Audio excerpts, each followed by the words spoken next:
domingo 22 de octubre. Bienvenidos a Noticias 7 Internacional. En 30 minutos le ponemos al día del acontecer en los 5 continentes. Edison, ¿cómo estás? Déjame contarte que hay preocupación a nivel internacional por el conflicto que vive Israel con Hamas, que ya deja alrededor de 6.000 personas fallecidas.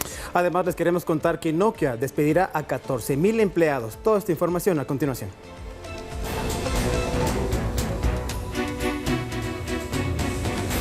Y como lo mencionamos, el conflicto entre Israel y Hamas ya deja alrededor de 6.000 muertos en los últimos 14 días. Los ataques y bloqueos son continuos en la zona. A continuación les preparamos un resumen con los hechos más importantes. Veamos.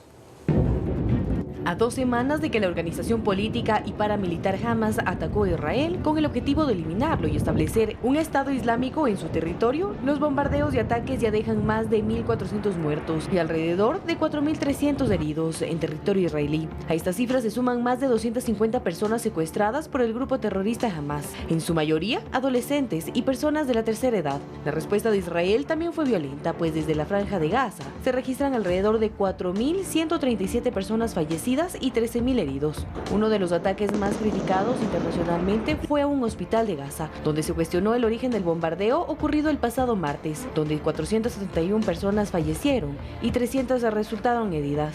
Acción que causó críticas en la comunidad internacional. Los ataques diarios destruyeron barrios enteros en la Franja de Gaza. Sus habitantes no tienen agua, comida ni medicinas y ahora viven así.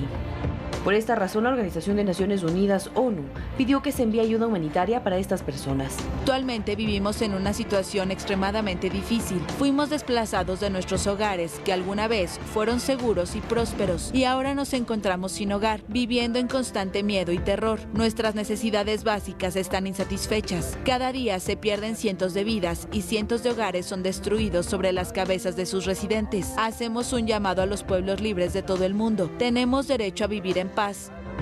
Mientras tanto, en Israel, los ataques de Hamas son notorios. Este barrio cercano a la Franja de Gaza, el 25% de sus residentes fueron asesinados o secuestrados por los milicianos. Había una comunidad muy unida, es una gran familia y puedes ver lo que queda aquí. Entre las víctimas también se registran 21 periodistas, fotógrafos y camarógrafos. Y hasta la fecha, el conflicto continúa. Con redacción de Emilia Reynoso, Manuela Bedón, Noticias 7. Así es, y desde el inicio del ataque de Hamas contra Israel a primera hora del sábado 7 de octubre, líderes internacionales y personas de todo el mundo dieron a conocer su postura frente a esto. Por lo que han desarrollado algunas protestas a favor y en contra del conflicto. Les tenemos un resumen. El conflicto entre Israel y el grupo terrorista Hamas generó varias reacciones internacionales. El que más se ha pronunciado sobre el tema es Joe Biden, presidente de los Estados Unidos, quien esta semana viajó a Tel Aviv, donde habló con el primer ministro israelí Benjamín Netanyahu y se comprometió a colaborar para evitar más tragedias que afecten a la población civil. No estaremos sin hacer nada nuevamente, no hoy, no mañana ni nunca. A los que viven a la espera desesperada de noticias de sus familiares, en especial los rehenes, no están solos. Trabajamos con aliados en la región, buscando cualquier camino para traer a casa los que están en cautiverio por parte de Hamas. En América Latina, los gobiernos y líderes políticos se pronunciaron en contra de la violencia en la zona. Los gobiernos de Ecuador, Chile, Paraguay y Perú condenaron los ataques. Sin embargo, la comparación del presidente colombiano Gustavo Petro sobre la situación que se está viviendo en Gaza, con la que vivieron varios judíos en la Segunda Guerra Mundial, causó mucha polémica, provocando así que Israel anunciara la suspensión de exportaciones de material de seguridad a la nación andina. Si hay que suspender relaciones exteriores con Israel, las suspendemos. No apoyamos genocidios. En este marco, en todo el mundo se han realizado protestas a favor y en contra de Israel. A pocas cuadras de la sede de las Naciones Unidas en Ginebra, Suiza, se registró una protesta pro-Palestina. Los manifestantes calificaron a la agresión de Israel a Gaza como un crimen de guerra. La ONU debe reaccionar, las organizaciones internacionales deben reaccionar, pero no para defender a Israel, sino para aplicar resoluciones. Lo que pedimos es sencillo, hay resoluciones, hay leyes, hay convenciones de Ginebra. Mientras que en Nueva York, en Times Square, se reunieron miles de personas, en su mayoría judíos, para mostrar su apoyo a Israel y pedir la liberación de 250 rehenes que el grupo Hamas tiene secuestrados. Con la redacción de Emilia Reynoso, Edison Saavedra, Noticias 7. Y TikTok y Meta son investigadas por la difusión de información falsa tras los atentados de Hamas contra Israel. Así es, Bruselas le pide detalles sobre las medidas que se están aplicando para evitar la difusión de información falsa y contenidos ilegales. Veamos. La Comisión Europea anunció este jueves la apertura de una investigación contra Meta, propietaria de Facebook e Instagram, y contra TikTok. Pidió detalles sobre las medidas aplicadas contra la difusión de información falsa y contenidos ilegales, tras los atentados de Hamas contra Israel. El 7 de octubre las redes se vieron inundadas de videos de extrema violencia, muchos de ellos falsos y otros en los que se hacía apología del terror. Esta petición de información a Meta y TikTok no representa una acusación en sí misma, pero sí el primer paso de un procedimiento que podría desembocar en duras sanciones económicas contra estos gigantes de las redes sociales. La plataforma X, antes Twitter, recibió la misma petición la semana pasada. Desde Bruselas se aseguró que la red de Elon Musk es la que menos control ejercía sobre lo que publicaban sus usuarios. Si el procedimiento avanza, las multas podrían alcanzar el 6% de la facturación global de los grupos, lo que supondría miles de millones de dólares. Y en este tema les contamos que en los MTV Music Awards de Europa fueron cancelados este año por eventos devastadores en Israel y Gaza.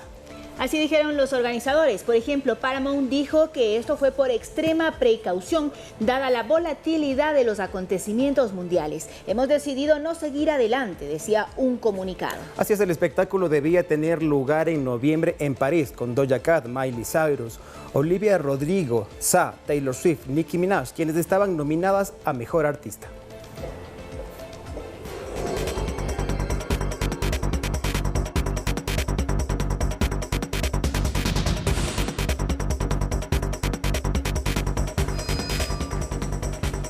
Bien, y el hombre que mató a 2 hinchas suecos en Bélgica fue abatido por la policía.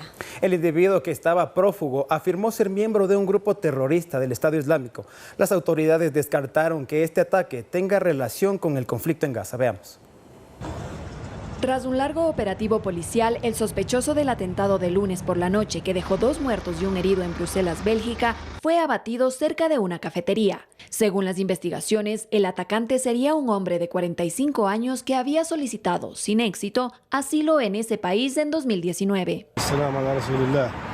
En redes sociales circuló un video en el que el hombre aceptó que él fue el autor del atentado. Además, se identificó como miembro del autodenominado Estado Islámico. El ataque terrorista de ayer fue un acto cobarde. El autor atentó contra 2 aficionados suecos que se encontraban en Bruselas para asistir a un partido de los Diablos Rojos contra la selección sueca.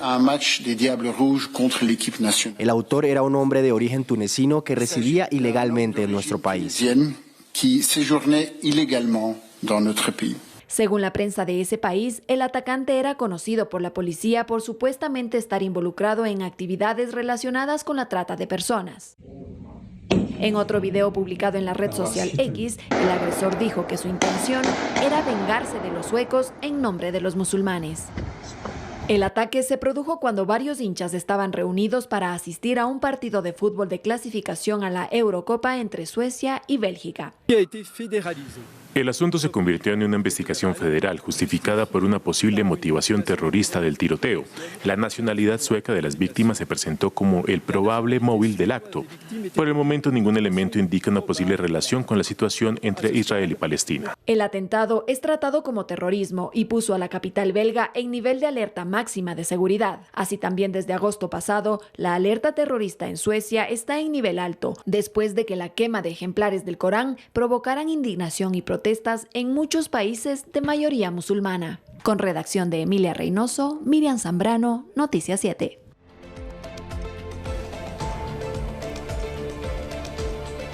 Así es, ahora les contamos que la tormenta Babette azotó la costa este de Irlanda, cerca de Dublín, provocando fuertes lluvias e inundaciones. Reino Unido emitió una alerta roja. Los viajes en trenes se cancelaron y además las autoridades aconsejan a los ciudadanos que se queden en casa. La tormenta Babette azotó la costa este de Irlanda, cerca de Dublín, provocando fuertes lluvias e inundaciones. El frente climático trae condiciones difíciles y lluvias equivalentes a un mes en un solo día. Reino Unido ha emitido una alerta roja mientras Babette avanza en esa dirección, aconsejando a los ciudadanos que se queden en casa al mismo tiempo que se cancelan los trenes y se imponen restricciones de velocidad en las autopistas. Además de fuertes lluvias, también se pronostican vientos fuertes y dañinos con posibles impactos en el suministro de energía.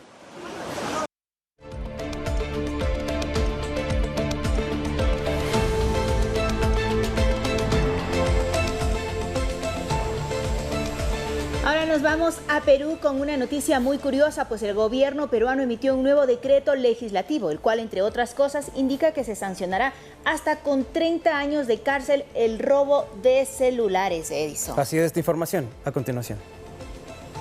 ¿Sabía usted que cada 20 segundos roban un celular en Perú? Según un informe realizado por la empresa telefónica del vecino país, Ociptel, y el Instituto Nacional de Estadística e Informática, en Perú aproximadamente a 4.754 personas les arrebatan su teléfono cada día. Todos los días vienen y me dicen, quiero recuperar mi número, quiero comprar un equipo desbloqueado para poder poner mi número. Por esta razón, tras una nueva sesión del Consejo de Ministros, se aprobó un decreto legislativo de seguridad ciudadana con el fin de fortalecer la prevención y la lucha contra el comercio ilegal de teléfonos celulares en el vecino país. Subí al bus para ir a la escuela y de pronto cuando bajo no tenía mi celular.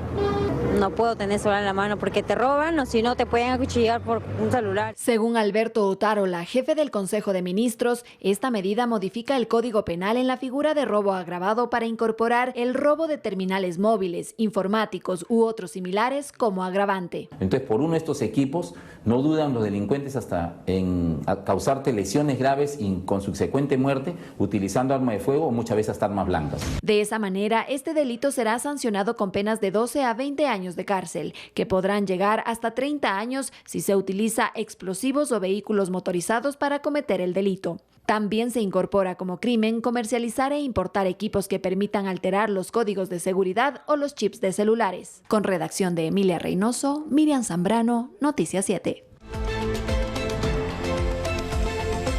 Y justamente hoy se desarrollan las elecciones presidenciales en Argentina, donde están muy intensas, Edison. Así es, esta semana fue el cierre de campaña y resta ver si habrá o no segunda vuelta. Veamos.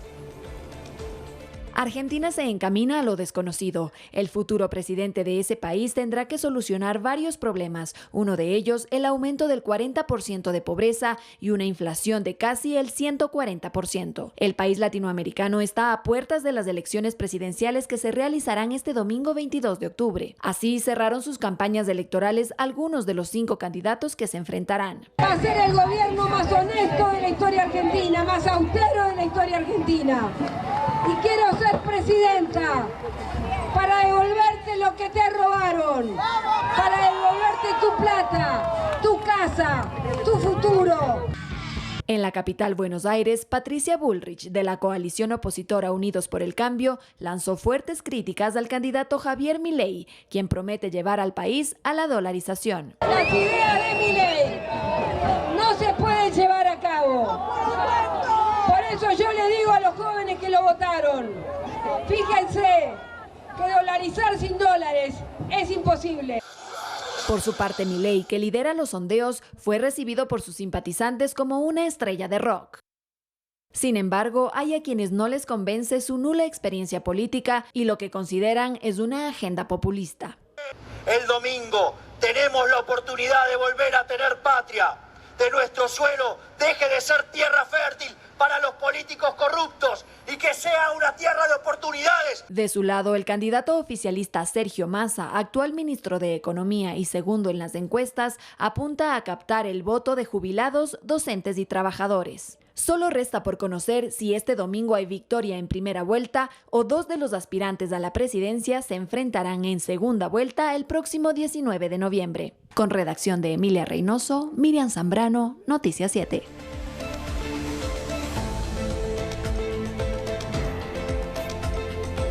Y bien, Nayib Bukele, presidente de El Salvador, anunció que la próxima semana inscribirá su candidatura para ir por un nuevo periodo en las elecciones de 2024. Así es, el mandatario en funciones, que cuenta con altos índices de aprobación, buscará la reelección en los comicios del próximo 4 de febrero. Cumpliendo la ley, nos vamos a inscribir antes de que se termine el plazo, antes del 24 de octubre o el mismo 24 de octubre, dijo el jefe de Estado a la prensa tras inaugurar una central hidroeléctrica. La Sala de lo Constitucional de la Corte Suprema de ese país lo habilitó para un segundo mandato, desatando polémica, pues la Constitución dijo que no lo permitía.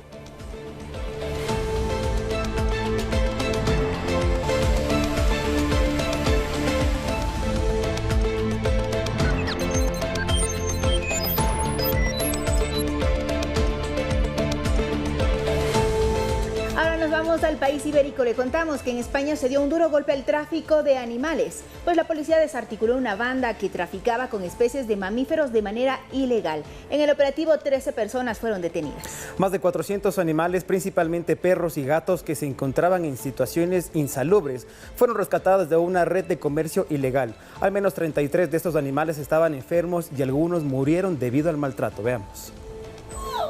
Más de 400 animales, principalmente perros y gatos, han sido rescatados de una red de comercio ilegal que operaba en España. Se encontraban en condiciones insalubres. Al menos 33 de los animales estaban enfermos y algunos murieron debido al maltrato. 13 personas han sido detenidas.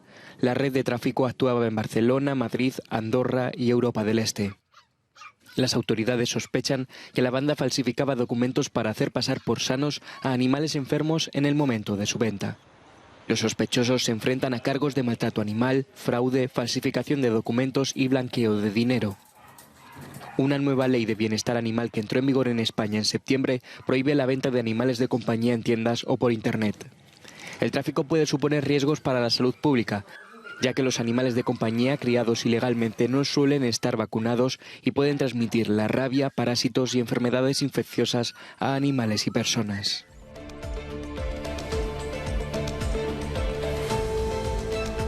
Ahora les contamos que esta semana Nokia anunció el despido de 14,000 empleados tras una caída de sus beneficios de hasta un 35% este año.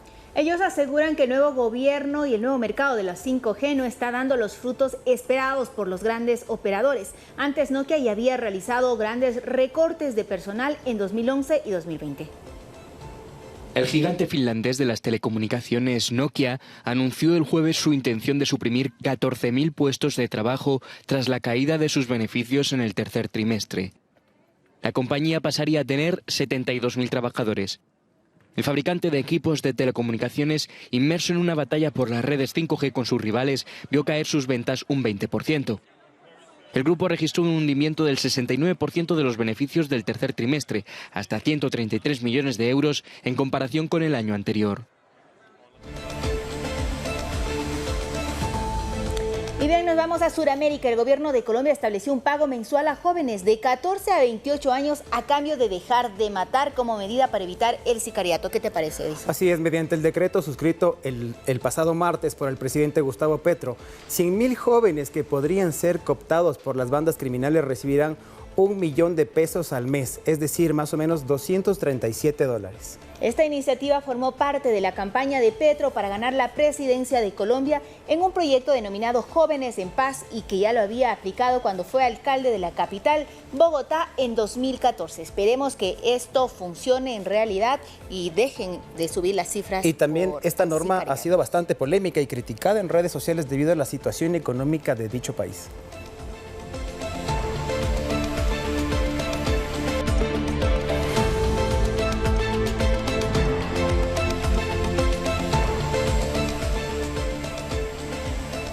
Así es, y en el segmento Lo Más Viral les contamos que una botella de Macallan Adami de 1926, considerado el whisky más valioso del mundo, será subastada por el 18 de noviembre con un costo, oiga bien, entre 900 a $1,5 millones. Esto podría marcar un nuevo récord para la botella de vino y licores. Edison, ¿tú te tomarías una así de cara? Dicen también que los coleccionistas no lo toman, más bien solo quieren tener la botella. Veamos los detalles a continuación. Este es considerado el whisky más valioso del mundo. Se trata de una rara botella de The Macallan 1926, y será subastada por Sotheby's en Londres el 18 de noviembre. La casa de subastas estima que podría alcanzar un precio de entre 910.000 y $1,5 millones.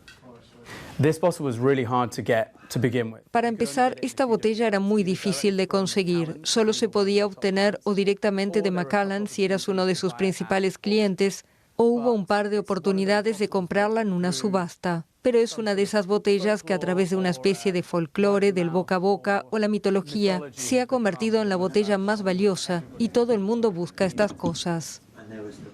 Según el responsable de Sotheby's, el valioso whisky es intenso y presenta sabores y aromas a frutos secos, especias y mucha madera. Pero admitió que es poco probable que quien lo compre lo saboree, ya que muchos disfrutan de conservarlo como trofeo dentro de su colección.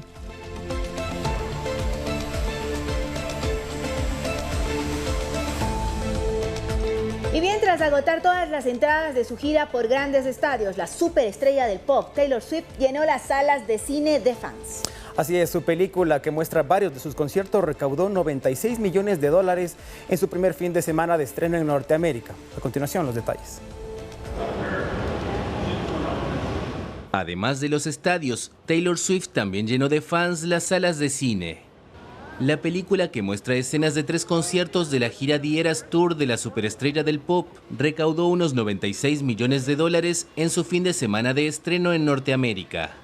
Los filmes de conciertos más taquilleros hasta ahora pertenecían a Justin Bieber y Michael Jackson, con ingresos totales de $73 y $72 millones respectivamente.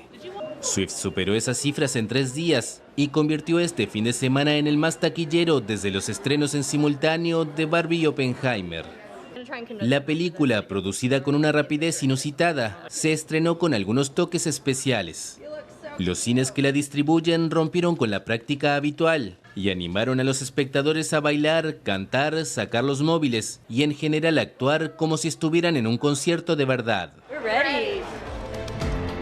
Ahora les contamos que el 28 de octubre se juega mucho más que un partido de liga.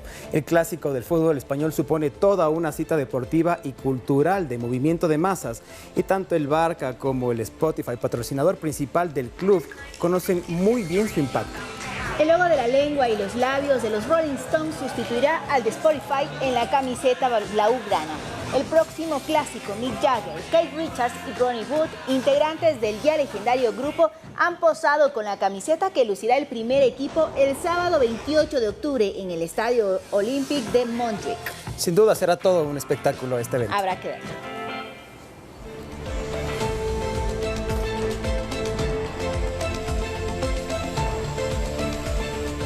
Bien, Cristiano Ronaldo está en el medio de una polémica debido a un gesto que podría hacerlo recibir una condena de 99 latigazos en Irán. El delantero portugués viajó a Teherán para enfrentarse con el Al-Nassr en la Liga de Campeones Asiática y antes del juego se reunió con la pintora iraní Fátima Amami, a quien abrazó y dio un beso en la mejilla. Este gesto, en agradecimiento a una obra dedicada al goleador histórico del Real Madrid, habría puesto sobre Cristiano Ronaldo una condena de 99 latigazos, la cual deberá cumplir en su próxima visita al país. Para finalizar, le contamos algo muy curioso. ¿Sabía usted que una investigación determinó que las ranas hembra fingen su muerte para no aparearse con machos agresivos? Así como lo escucha, una investigación del Museo de Historia Natural de Berlín, en Alemania, determinó que, como se puede observar en estas imágenes, las ranas hembras parecen estar inertes mientras su par macho intenta aparearse. Según los investigadores, no creen que este comportamiento sea consciente, sino una respuesta biológica al estrés que les produce la situación. Y todavía tenemos tiempo para esta información porque un artista colombiano decidió retratar en plastilina la problemática de la migración en una obra titulada Se lo explico con plastilina. Edgar Álvarez intenta reflejar las situaciones de miles de migrantes que arriesgan sus vidas en cruzar varias fronteras en busca del sueño americano. La migración en América explicada con plastilina. Es el trabajo del artista colombiano Edgar Álvarez, quien asegura que sus creaciones apelan a la sensibilidad social y la defensa de los derechos humanos de miles de migrantes que cruzan la peligrosa selva del Darién en Centroamérica. El título del proyecto, Se lo explico con plastilina, hace referencia a una expresión popular colombiana cargada de ironía como crítica a la indiferencia. El material lo que hace es acercar a las personas a muchísimas temáticas a las que generalmente no accederían de una forma tan sencilla. O sea, y en eso, digamos eso, o sea, con temas como la migración, como todo lo que pasa con la xenofobia. Inspirado en fotografías que él mismo tomó y sus sensaciones luego de viajar por la ruta migratoria, Álvarez le dio forma a varios escenarios y rostro a los migrantes que intentan conquistarlos. La gente, más que uno le esté preguntando, cuenta su historia a través de muñecos en plastilina. Eso es súper interesante. Entonces, pues así lo he hecho con familiares de desaparecidos, con excombatientes, o sea, ha sido súper con migrantes. Tramos desafiantes como Loma de Banderas o varias rutas de Centroamérica y la frontera entre México y Estados Unidos son recreadas en su taller en Bogotá. Algo que me parece durísimo es ver tantos niños, o sea, ver tantos niños pues antes como de meterse en un sitio pues tan absolutamente peligroso. Una exposición reciente en la ciudad, llamada Refugiados y Migrantes en América, recopila su obra retratando vivencias en varios corredores migratorios de América Latina. También incluye las representaciones sobre la historia del doloroso conflicto armado en Colombia con las que Álvarez se hizo famoso. Esta realidad de ellos es muy complicado y que hay alguien que está usando plastilina para contar eso, porque es fácil de entender con ese medio de arte para entender ese proceso que está pasando esa gente. Actualmente, el artista está en proceso de realizar un cortometraje con sus creaciones sobre el Darién, utilizando técnicas de stop motion o animación fotograma a fotograma. Sin embargo, su arte no siempre fue bien recibido. Pese al rechazo de sus profesores durante sus estudios en artes plásticas, continuó moldeando y se convirtió en una referencia para explicar de manera didáctica temas complejos en las redes sociales. Muy bien, y esto ha sido todo en estos 30 minutos de Noticias 7 Internacional. Recuerda que puede mantenerse informado a través de nuestras redes sociales o en nuestra página web www.ecuadortv.es. Así nos vemos la próxima semana a las 10:30. Hasta pronto.